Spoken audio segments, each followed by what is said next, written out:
नमस्कार साथियों, आप देख रहे हैं विचार क्रांति और मैं हूं मुकेश जोशी। गणतंत्र दिवस की पूर्व संध्या पर आज हमारे साथ में मौजूद है नगर पालिका नगर के चेयरमैन आदरणीय रामअवतार जी मित्तल साहब।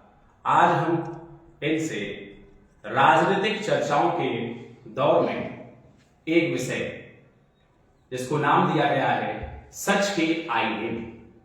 सच के आईने में हमारा एक ऐसा विषय है जिसके तहत हम आपको समय समय पर क्षेत्र के तथा दूर दराज के अनुभवी राजनीतिज्ञों के अनुभवों से हम आपको रूबरू कराएंगे। तो इसी क्रम में सबसे पहले हम स्वागत करते हैं आज के हमारे खास मेहमान नगर पालिका नगर के अध्यक्ष महोदय आदरणीय रामअवतार जी मित्तल साहब का। सर, बहुत बहुत स्वागत है आपका हमारे इस विचार क्रांति मंच पर। धन्यवाद सर, जैसा कि हम शुरुआत करें तो हम जानना चाहेंगे कि आज आप जिस मुकाम पर हैं, लोकतंत्र में यदि देखा जाए तो स्थानीय शासन जो होता है वो लोकतंत्र को मजबूत करने के लिए है, जिसकी शुरुआत संविधान में 73 और 74 संविधान संशोधन के अंतर्गत की गई थी। और आज आप अपनी राजनीतिक शुरुआत करते हुए आप पिछले 4 सालों से स्थानीय शासन की इस कड़ी में नगर पालिका अध्यक्ष को सुशोभित कर रहे हैं। तो सबसे पहले हम जानना चाहेंगे कि आपकी जो है राजनीतिक शुरुआत है ये कहां से हुई और किस प्रकार से हुई तथा कब यह आपका राजनीतिक जो सफर है वह प्रारंभ हुआ था। सबसे पहले तो मैं विचार क्रांति के जो डायरेक्टर हैं मुकेश भाई के लिए बहुत धन्यवाद देना चाहूँगा कि आपने एक इस तरह का चैनल का संचालन किया जिससे लोगों को राजनीतिक लोगों के जीवन के बारे में कुछ जानकारियां हासिल हों। जी सर। विचार क्रांति के चैनल को जो भी भाई देख रहा है उसके लिए भी बहुत बहुत धन्यवाद और आभार। मुझसे जो आपने प्रश्न किया राजनीतिक सफरनामे का, जी सर। मेरा मेरा राजनीतिक जीवन काफी लंबे समय से मैं राजनीति में हूँ। जी सर। छात्र जीवन में मैं राजनीति में था। जी सर। सीआर का इलेक्शन मैंने हायर सेकेंडरी स्कूल नगर में जीता था। जी सर। उसके बाद समाज का अध्यक्ष रहा अपने अग्रवाल समाज का। जी सर। उससे पहले 20 साल पहले उपाध्यक्ष भी रहा। जी सर। विभिन्न राजनीतिक दलों से मेरा जुड़ाव रहा जी सर। और ज्यादातर अब जो हाल स्थिति है जी सर। वो भारतीय जनता पार्टी से मेरा संबंध है। संबंध रखती है। 25 साल से जी सर। लगातार मैं नगरपाल नगर में जी सर। एक पार्षद के रूप में, वाइस चेयरमैन के रूप में सर। और चेयरमैन के रूप में कार्यरत हूँ। जी सर। सर, जब भी जैसे कि कोई भी व्यक्ति किसी भी क्षेत्र में जब आगे बढ़ता है तो वो अपना एक विजन लेकर आगे बढ़ता है कि मुझे इस क्षेत्र में और इस मंजिल पर पहुंचने के बाद में मुझे ऐसे मेरा जो विजन है उसको मुझे अंजाम तक पहुंचाना होगा।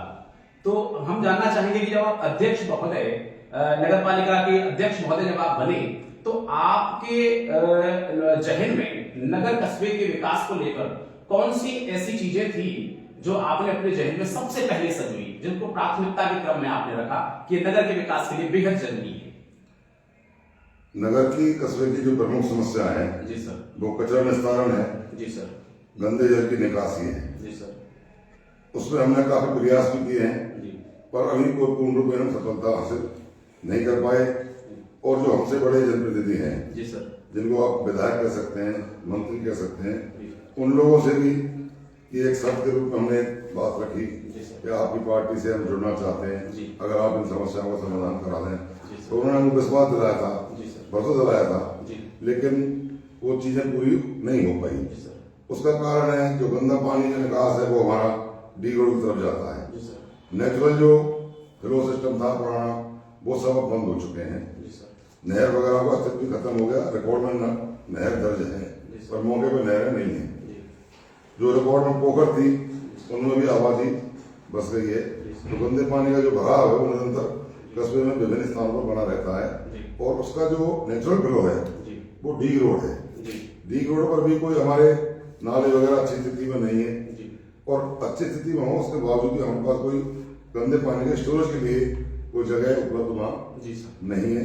और ना ही नगर पालिका खरीदने की कोई अपनी पोजीशन रखती है कि कोई पर्सनल तौर पर नगर पालिका जमीन खरीदे और वहाँ इसका निस्तारण करें।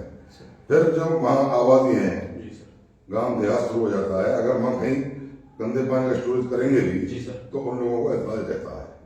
ये नगर की नहीं, काफी कस्बों की समस्या है। इस पे कई प्लांट भी लगते हैं, भाई उसको जल शोधन यंत्र भी होते हैं, कई करोड़ रुपए की व्यवस्था उसमें होती है, पर वो चीजें मशीनें वगैरह का सही उपयोग उनका हो नहीं पाता। सर, हाल ही में जो सीवरेज जो योजना जो चल रही है, देखने में आता है कि तत्कालीन इससे पहले जो भूतपूर्व विधायक महोदय रहे हैं आदरणीय बाजीवली जी, उनके कार्यकाल में सीवरेज लाइन जो है यहाँ के सिस्टम के लिए मंजूर की गई थी। गहलोत सरकार की एक बहुत बड़ी सौगात थी इस क्षेत्र के लिए। और अब सीवरेज का जो कार्य है वो भारतीय जनता पार्टी के कार्यकाल में शुरू हुआ है।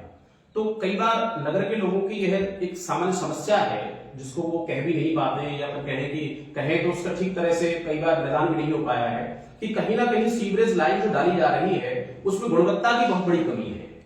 उसमें जो ईंटों का प्रयोग हो रहा है या फिर लाइन को ठीक तरह से कहीं ना कहीं गुणवत्ता की उसके अंदर बहुत बड़ी कमी आ रही है।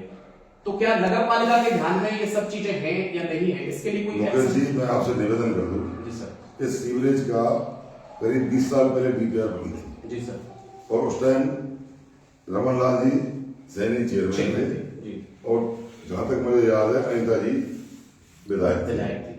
उन लोगों का ये एक सपना था कि नगर में सीवरेज प्लांट लगे। जी सर। वक्त निकलता गया जी। उसके बाद माननीय बाजीवली जी विधायक बने जी, और उन्होंने इसके लिए बजट मंजूर कराया। जी सर। और जब अब इस पोजीशन में अब जो भारतीय जनता पार्टी सरकार है, जी सर, माननीय जवाहर सिंह जी हमारे यहाँ के गृह राज्य मंत्री हैं, जी सर, उनके कार्यकाल में इसका निर्माण शुरू हो हुआ गया है। जी। अब जो 20 साल पहले थे, अपने कस्बे की आबादी क्या थी, जी, हो सकता है उसको देखते हुए सीवरेज का डीपीआर बनाई गई हो। जी सर। अब जहां तक मैं आम जनता की जो शिकायतें आती हैं, भाई 4 इंची की लाइन मिल रही है, उसके बाद 6 इंची की लाइन मिलेगी। जी बिल्कुल। अब जहां तक हम बात करें, हाँ सर, वो भी बड़े बड़े जो इंजीनियर हैं जी, जो ऊपर राज्य सरकार में बैठे हैं, उनके द्वारा बनाई हुई डीपीआर है। जी।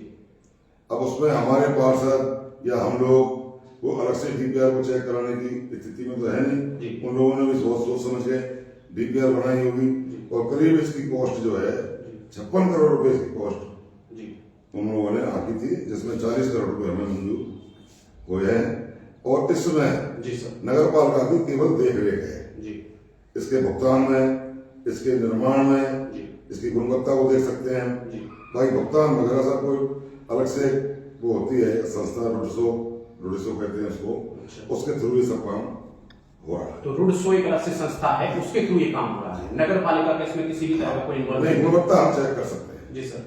तो गुणवत्ता संबंधी जो समस्या है, इस संबंध में आपने आप जो बता रहे हो ये गुणवत्ता नहीं है। जी सर। ये पाइपलाइन वाली बात जो कह रहे हो। जी सर। और गुणवत्ता की छोटी मोटी शिकायत आई थी, तो उसको कार को रुकवाया था बीच में। जी सर। उसको कार को बंद करा दिया। लेकिन जहां सर काम पहले हो चुका है उस वहां पर भी गुणवत्ता की कमियां रही है। तो अब इसमें भी देखो, एक्शन लेवल तक, एसी लेवल तक ये लोग इसको पास करते हैं। जी सर। वो देख रहे हैं जी। जब इतने हमारा इंजीनियरिंग एक जो तंत्र है, जी सर, वो जब उसको सही मान रहा है, जी, तो उसमें अपन क्या कर सकते हैं। चलिए ठीक है सर। यानी कि ये आप केवल गुणवत्ता ही देख सकते हैं, बाकी यह सारा जो कारोबार है वो ऊपरी स्तर का है। और कचरा निस्तारण की बात आप कर रहे हो। जी सर। हाँ। कचरा निस्तारण के लिए अलवर रोड पर हमारी जो 3 बीघा करीब भूमि है, उसके लिए प्रॉपर कोई रास्ता नहीं है। फिर भी हमने अपने प्रभाव से, दाब दबाव से, हमारे एक वैश्य परिवार का ही आगे खेत पड़ता है, उसमें से हमने रास्ता बनाया हुआ है। और उस कचरा पॉइंट को वो करीब फुल होने की स्थिति में भी है। उसकी जो क्षमता है, खराब क्षमता, वो भी करीब पूरी हो गई है। और अन्य कहीं कोई जगह कचरा के लिए नहीं है। हमारी लगातार मांग माननीय मंत्री महोदय से, राज्य सरकार से है कि हमको 10 बीघा जमीन कचरा के लिए तो किसी लिंक रोड पर, मेन रोड पर कहीं नहीं था। क्योंकि सर ये दो समस्याएं नगर क्षेत्र की बहुत बड़ी हैं, सीवरेज पानी, गंदे पानी की निकासी, और जगह जगह जो कूड़े के ढेर लग जाते हैं जहाँ आवारा पशु वहाँ रहते हैं, उससे कई बार लोगों को भी बड़ी हानि परेशानी का सामना करना पड़ता है। ये दो बड़ी समस्याएं हैं, और देखने में आता है कि ये दो समस्याएं जो हैं वो अभी भी हल होने की कगार पर नहीं है। लोग मतलब संतुष्ट नहीं है। संतुष्ट क्यों नहीं हो सकते। जी सर। इसमें नगरपालिका दोषी नहीं है। जी सर। जो हम नागरिक हैं जी वो उनका भी दोष काफी है। जी उनके पास अपने भूखंडों की दृष्टिया 50 छोड़कर 40 छोड़कर है, तो निर्माण भी छोड़कर 25 छोड़कर रखा है। अगर नाला निर्माण किया जाए जी तो निश्चित तौर पर मैं तुम्हें जो नियम है जी सर। मास्टर प्लान के जी 50 फुट के जी उनका फॉलो करना पड़ता है। जी सर। अगर उस पर नहीं बनाते हैं, कम पे बनाते जी हैं सर। तो राशि दुरुपयोग का आरोप लगता है जी सर। और 50 फुट में बनाना संभव है नहीं। जी उसमें हम लोगों को परेशानी आती है जी क्योंकि हम जनप्रतिनिधि हैं, हमको हर 5 साल में जनता के दरवाजे पे जाना पड़ता है। जी सर। और जो हमसे अपर क्लास के जनप्रतिनिधि जी हैं सर। उनको भी 5 साल लिए जाना पड़ता है, तो वो लोग भी नहीं चाहते कि किसी तरह कोई अतिक्रमण सर एक मूल समस्या भी है। और पिछले कार्यकाल में देखा था कि अतिक्रमण के लिए नगर पालिका के द्वारा प्रयास भी हुए थे। कुछ सफलता भी मिली थी, उन पर पुनः वही स्थिति बहाल हो गई। तो उस पर अभी तक कोई किसी राजनीतिक मजबूरियां होती हैं जी बहुत साफ है। ये कहा जाएगा कि मजबूरियां हैं जी सर। चाहते लोग नहीं कर सकते। हर आदमी चाहता है कस्बा सुंदर हो जी जी लेकिन सहयोग नहीं देता। जी सर।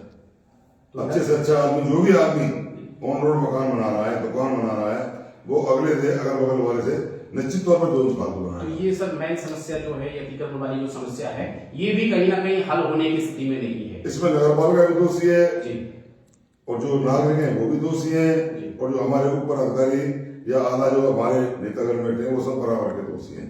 ये कोई नगरपालिका अकेले का दोष नहीं है इसमें। जी सर।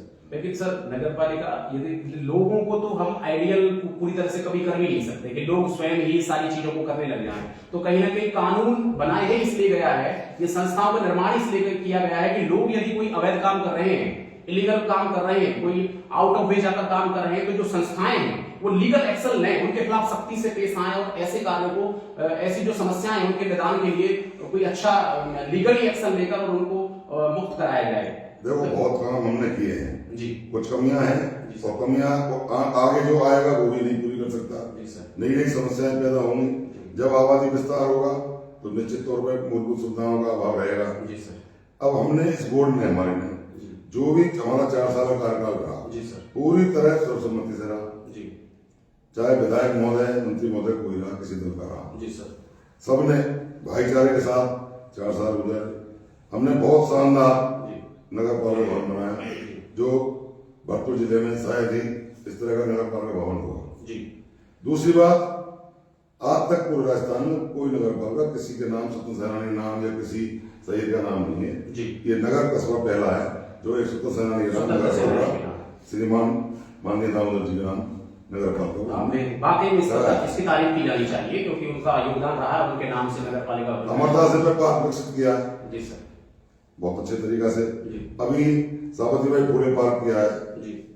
आज अपन इंटरव्यू ले रहे हैं, अभी मंत्री महोदय ने उसका लोकार्पण किया है केंद्र में, वो भी बहुत शानदार आगे भविष्य में दिखेगा लोगों के लिए। सर चौराहों के सौंदर्यीकरण के लिए क्या पुख्ता इंतजाम? चौराहा हमारे यहाँ कोई खास नहीं है, एक चौराहा है इंदिरा सर्कल के नाम से जो प्रसिद्ध है, वही सही मायने में चौराहा है जी सर। और अन्य जगह कहीं कोई ऐसा चौराहा हमारा नहीं है जिसका हम सौंदर्य कर सके। एक तरह है जो डॉक्टर गोविंद जी के जो क्लिनिक है बाईपास रोड पर उधर पड़ता है, उसको भी हमने ठीक से करवाया, पत्थर वगैरह उसको लगवाया है बिहाना साइड का। और भी सौंदर्यीकरण सर चौराहों का या फिर कुछ और इस तरह का कोई एक्शन प्लान अभी आगे आगामी समय में कोई ऐसा है क्या जिससे कि नगर का सौंदर्यीकरण और जिसको चार चांद लगे? अब सौंदर्यीकरण के लिए डिवाइडर रोड है, उस डिवाइडर को बार बार उसको जो बड़े वाहन है वो क्षतिग्रस्त कर देते हैं, उसकी मरम्मत कराते हैं, रंगाई पुताई भी कराते हैं, उस पर पेड़ पौधा भी हमने लगाए थे। लेकिन जो आवारा पशु है वो उनको होने नहीं देते हैं। गांधी पार्क है उसमें भी काफी विकास कार्य कराए हैं, लेकिन मेन समस्या जो है एक तो बंदरों का आतंक रहता है जी सर। और कुछ हम लोग की एक आदत सी होती है जब भी कोई फूल का पेड़ देखा तो एक फूल अनावश्यक तौर पर जरूर तोड़ेंगे।